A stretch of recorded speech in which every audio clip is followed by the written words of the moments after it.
آج میں آپ کو کوفہ کی ان گلیوں میں لے جانا چاہتا ہوں جہاں رات کے سناٹے میں ایک عظیم ہستی تنہار ہو رہی تھی۔ لوگوں وہ کوئی معمولی انسان تو نہیں تھے، وہ فاتح خیبر، وہ اسد اللہ الغالب جناب علی ابن ابی طالب رضی اللہ تعالیٰ عنہ تھے۔ وہ فاتح خیبر، وہ مسلمانوں کے عظیم خلیفہ، وہ وقت کے سب سے بڑے حکمران آج اپنی ہی عدالت کے خوف سے کیوں کانپ رہے تھے؟ تاریخ نے ایسا منظر کبھی نہیں دیکھا کہ جس کے ہاتھ میں ذوالفقار ہو، جس کے قدموں میں آدھی دنیا کی سلطنت ہو، وہ ایک غیر مسلم کے خلاف مقدمہ لڑنے کے لیے کسی وزیر یا مشیر کا سہارا نہیں لیتے، بلکہ ایک عام شہری کی طرح قاضی کے سامنے سر جھکا کر کھڑے ہو جاتے ہیں۔ یہ کوئی عام بات تو نہیں ہے، یہ وہ ایمانی زلزلہ ہے جس نے قیصر و کسریٰ کے محلات کی بنیادیں ہلا کر رکھ دی۔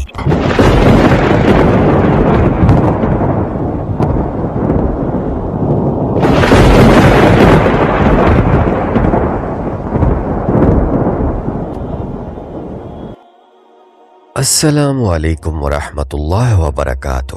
اے ایمان والو، اسلام صرف مسجد کے کونے میں تسبیح پڑھنے کا نام نہیں، اسلام تو وہ ہے جو بازار کی خرید و فروخت اور عدالت کے کٹہرے میں نظر آئے۔ حضرت علی رضی اللہ عنہ نے خلافت کی ذمہ داری سنبھالتے ہی یہ اعلان کر دیا تھا کہ خدا کی قسم، اگر مجھے پتہ چلے کہ میری قلم کی ایک لغزش سے کسی کا ایک درہم بھی ناحق چھن گیا ہے تو علی رضی اللہ عنہ کو اپنی موت سے زیادہ وہ لمحہ بھاری گزرے گا۔ عدل مرتضی وہ ہے جہاں قانون کے سامنے سب برابر ہیں، چاہے وہ امیر المومنین ہو یا کوئی فقیر۔ اے میرے رب، ہمیں وہ آنکھ عطا کر جو حق کو دیکھ سکے اور وہ زبان عطا کر جو ظالم کے سامنے کلمہ حق بول سکے۔ آمین ثم آمین یا رب العالمین۔ سامعین محترم، آگے بڑھنے سے پہلے ایک بات دل کی تختی پر لکھ لیں۔ ہم جب سیدنا علی رضی اللہ عنہ اور سیدنا معاویہ رضی اللہ عنہ کا ذکر کرتے ہیں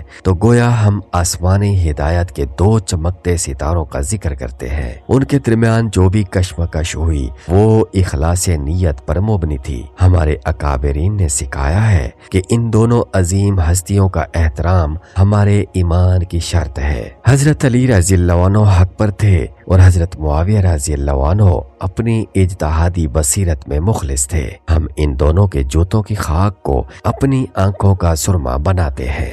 کسی کی زبان سے ان کے خلاف کوئی ایسا لفظ نہ نکلے جو ایمان کی شمع کو گل کر دے۔ لوگوں، اب دل تھام کر سنیے وہ تفصیلات جو آپ کے خون کو گرما دیں گی۔ خلافت کے تیسرے سال جب فتنے ہر طرف سے سر اٹھا رہے تھے، اس وقت بھی علی مرتضی رضی اللہ عنہ نے شہروں میں وہ نظام عدل قائم کیا جس کی مثال فرش زمین پر نہیں ملتی۔ امیر المومنین رضی اللہ عنہ نے کوفہ، بصرہ اور شام کی سرحدوں تک یہ پیغام بھیج دیا کہ قاضی وہ بنے گا جو راتوں کو اللہ کے سامنے روتا ہو اور دنوں میں حق کے لیے چٹان بن جاتا ہو۔ آپ نے قاضی شرعی جیسے جوال علم کو منصب انصاف پر بٹھایا اور ان کی تنخواہیں اتنی بڑھا دی کہ کسی کو انہیں خریدنے کا خیال تک نہ آ سکے۔ آپ نے قاضیوں کو وصیت فرمائی، اے قاضی، جب تیرے سامنے کوئی غریب آئے تو اسے اپنی محفل میں جگہ دے، اور جب کوئی امیر آئے تو اسے قانون کی ہیبت دکھا دے۔